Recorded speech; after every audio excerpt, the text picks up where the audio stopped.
Hi guys, and welcome back to the Greek City Times YouTube channel. My name is Despina and I am Greek City Times lifestyle journalist. Welcome to episode 5 of Virtual Chats. In today's interview, I have spoken to Dr. Terry Simpson. Now, Dr. Simpson is a world-renowned weight loss surgeon and a culinary medicine guru. He has helped hundreds of people lose weight and keep it off, primarily by using a Mediterranean diet. So as you guys know, Greek City Times, we're Greek. We are very passionate about the Mediterranean diet, and with good reason. Without giving away too much, I would appreciate if you take some time out of your day to watch this video, because I believe it can be highly beneficial for someone that wants to lose weight and keep it off long term. So without any further ado, let's get into the video. And if you enjoyed it, give it a big thumbs up and subscribe. And I hope you learned a thing or two. Greek City Times strives to educate their readers, so I really hope you guys learned a thing or two. So let's get into this video. What's your advice for a typical female that's in her 20s or 30s, you know, about 50 pounds overweight? What would be your starting point? I'd start to begin to find the things that you can incorporate into your life with this, incorporating more fruits, more vegetables. And even if it's simple stuff like changing from regular pasta to whole wheat pasta, changing from instead of having I don't know, some crazy cereal that you buy over the counter, maybe having some fruit for breakfast or something like that. A couple of simple choices doing that. And the other thing would be to start involving in some good physical activity, because one of the things we all lack. Exercise. Yep. Yeah. And everybody has to figure out what they like, because some of it's boring. And once again, health coaches will tell you their way is the only way, right? I mean, have you ever noticed, I don't know how much TikTok you watch, but have you ever noticed that the health coaches never wear their shirts? Yep. Yeah. They all are these muscle bound young kids usually, and they never wear their shirts. And they're all saying you should, you know, this is the way. And it's sort of like, well, when you're in your 20s and can spend 5 hours a day in the gym and that's your job, you're going to have a different result than someone who is in their 20s and working and has 50 pounds and is trying to do something else. So I often say, find something that you can do for activity that you turn out you love. Now that might be gardening. That's an activity. It might be yoga, which is my personal favorite. Yep. But find something that's just active, that gets you out of yourself, out of your sphere, and doing that. And that's the place to start. So simple changes in diet, going toward more whole, less processed food, get rid of the hyper processed food, and some activity. I find walking is boring.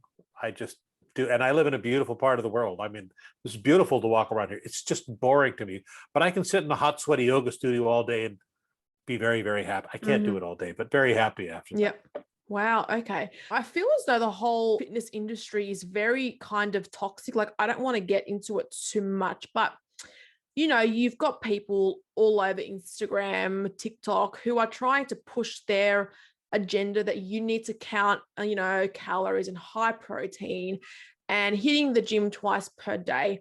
Do you think that social media norms around health and fitness are actually destroying people's confidence, like in particular, like people in their 20s, because you're quite highly impressionable? So you are, and you know, but we've always had this issue in the world. We've always had the issue of what does the ideal man or woman look like? Yeah. And yes, you will find health coaches, I'm picking on them, I know, who will, but they have no training in nutrition. They have no knowledge. They have this much training. I'm putting my fingers out like about 2 inches. And then they apply that to everybody. Like I saw one guy that was saying, all you have to do is have a reduction of calories and you can eat anything you want. And it's like, you can eat anything you want, but the accumulation of that is not good for your long-term health. You know, whereas I can show you abundant literature, hundreds and hundreds of articles, you know, showing this is what happens to people when they eat these things. And I get accused of you're instilling fear that people can't have their chips. It's like, I'm not saying they can't have their chips. I'm saying eat these healthy things first. So yes, we have a lot of misinformation and we have a lot of body image problems. Oh, yes. And I think that you should ask my older patients about body image. Okay. My dad is 96 years old. No way. He's 96. He's just happy he has a body that's healthy and working, right?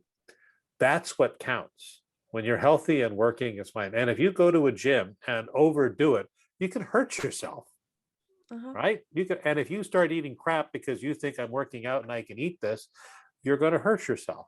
So we have these extremes of bad dietary information. So I think that it's easy to make logical sense of any diet, right? Like the carnivore diet. You can make a logical sense out of it. What you really want is people who aren't pushing their own agenda. Like, you want someone that's not selling you. At some point, I'm going to sell a book. I mean, I have books, but I'll be happy to sell a book. But who aren't trying to sell that as much as they're trying to say, this is what the literature shows, and who are also willing to change, right? Yeah. So what would happen? Let me give you an example. I have a very good friend of mine who's on TikTok, who I've never met. He's just down the street from me in LA. Big guy, he's in his 50s, been working out since he was, and he says, when I was in the gym, when I was in my 20s, we all talked about nutrition. People today in their 20s all talk about selling powder. I think we had it better when we were talking about nutrition. I see what you mean. And I think that's the problem. So if someone's selling you something, whether it's they're selling you, take coaching from me, take weight training from me, take whatever from me, you have to be skeptical of what they're selling, of what their deal is. And I think it's a healthy skepticism, but really but like I said, it could all change tomorrow. We could find some new research that says this is the best diet or that's the best diet, but we've got some pretty good stuff out there now. The two books that I'm working on currently, one is an updated book about the Mediterranean diet. Okay. And that book not only is just sort of eat this stuff, but it's also a lot of the food myths that occur today, because we're filled with myths of food.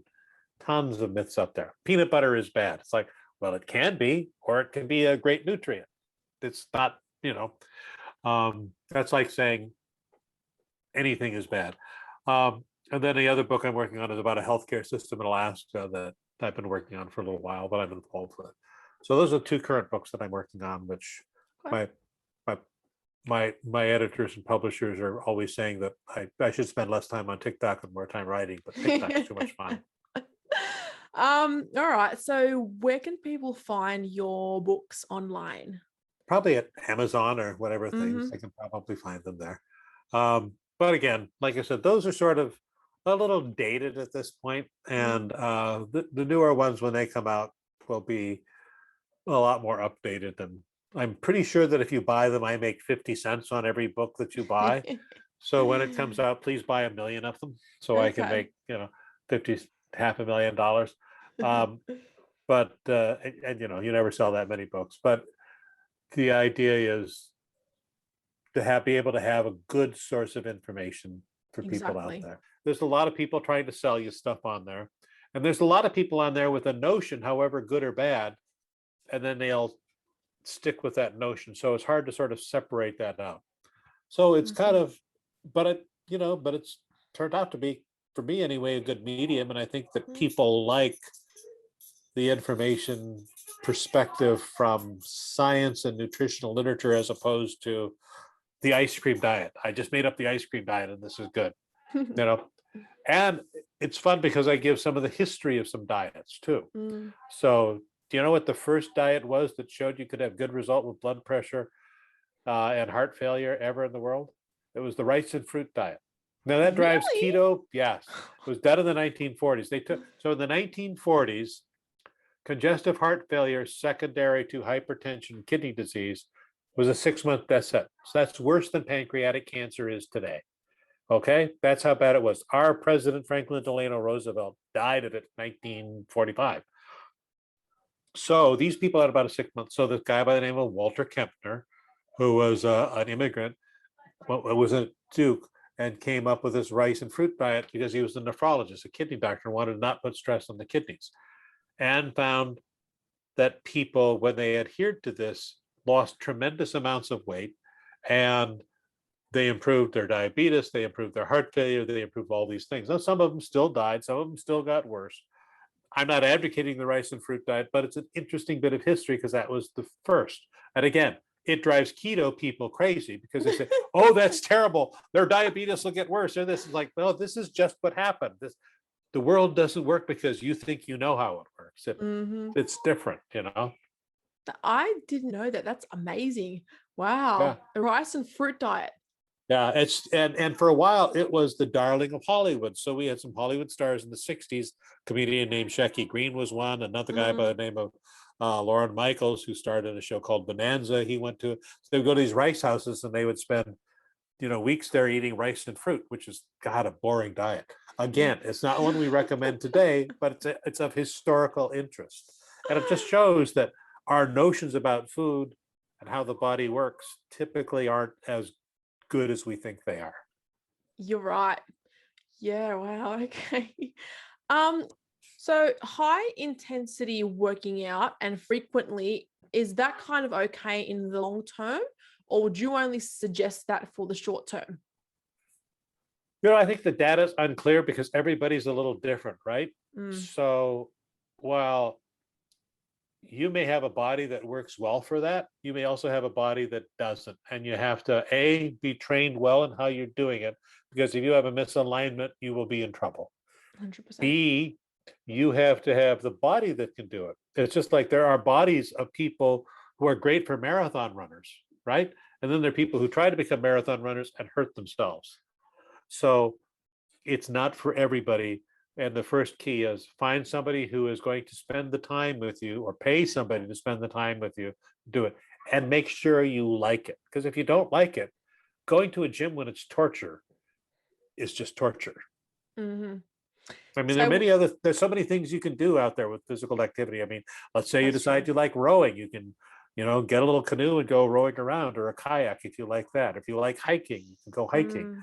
I mean, there's plenty of activities you can do, and you don't have to necessarily pay for them.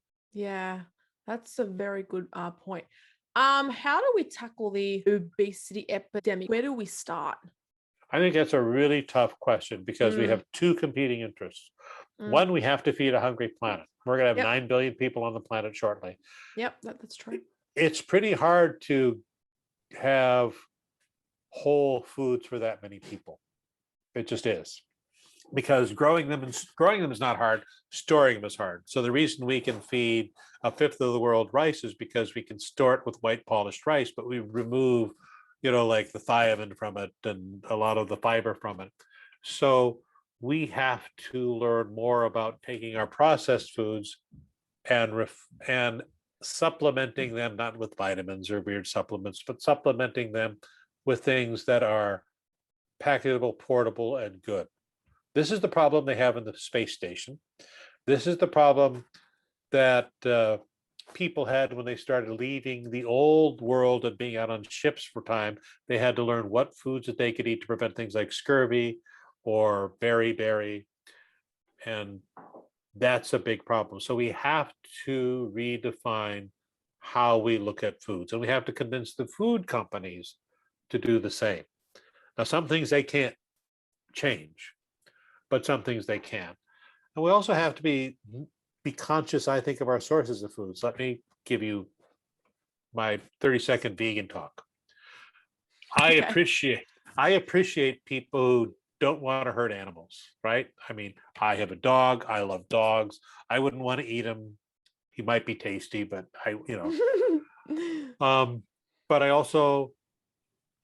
but I buy my meats from people who raise them well and take care of the animals and treat them in a manner that provides they're good stewards.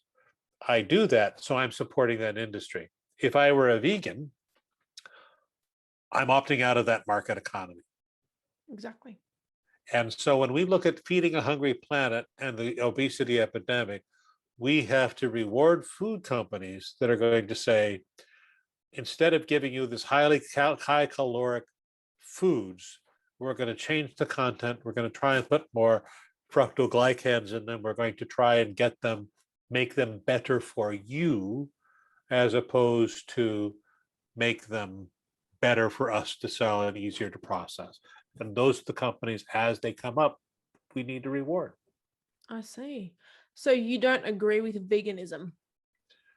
I don't agree or disagree with it. I just think that it's not for me, because I think that I like the spirit of how they want to treat creatures, because I think that treating creatures badly is bad. Mm-hmm. But I think that if you like eating meat and don't like the way of treating creatures, then maybe you ought to think about supporting those producers that do it in a way that you would find as a good steward. Because one of the things that I have on my TikTok channel are all these animals being killed in Africa, lions going after wildebeests and all that, pythons and alligators. And I think, nature's kind of cruel out there, It is. Yeah, it is. And in Australia, everything's trying to kill you, isn't it? Oh, we've got the snakes, we've got the spiders, we have goannas, we have kangaroos, we have, it's crazy over here. It's just crazy. All right. So people can find you online. So you've got a TikTok channel. I got a TikTok channel. Yep. I'm on Twitter. I'm on Facebook, all the usual suspects, probably Instagram too. Yeah. Okay, perfect. Yeah. So people can find you online. And if people want to talk to you, where should they go? They can talk to me I try very, very hard. It's getting harder to do this, by the way. I try very hard to answer all of the questions. Not always, I don't always answer all of the comments. And if someone comes in and trolls my page, I'm just as likely to delete and block them as anything. I used to try and answer and argue, and then I realized I don't have enough time in my life for that. But I will answer any questions that are sincere on there. I try very hard to get to them, and so I try hard to be a good citizen. That's good. If people from Australia are considering weight loss surgery, can you help them, or you have to be over there? Australia has a really good group of weight loss surgeons down there. And I think it's, well, I don't know your name. I know the names of some of them who come to the United States, like George Fielding, who's now in New York. But there was an entire group of people who were in Australia, some of whom, like I said, came to the United States and have parked themselves here. But we always have a lot of good members of our International Weight Loss Society from Australia. Weight loss surgery is covered under your health plan. So people who have weight loss issues, there are, you have a plethora of really, really good surgeons that are down there. You don't have to come to the United States to have that done. In fact, some of the first work with lap bands was done in Australia. That's become less popular these days, but yeah, you have a really good group of folks down there. So you don't need to travel to the US. If you come up here, I'll be happy to say hi and share wine, but stay local for your surgery. Good to know. All right. Well, pleasure talking. And so yeah, thank you very much, Doctor. Thank you. You can email me anytime, any questions. No problem. Thank you very much. But thank you. Talk to you later. See you later. Bye. See you in Greece with wine. Yes. Bye. Bye-bye.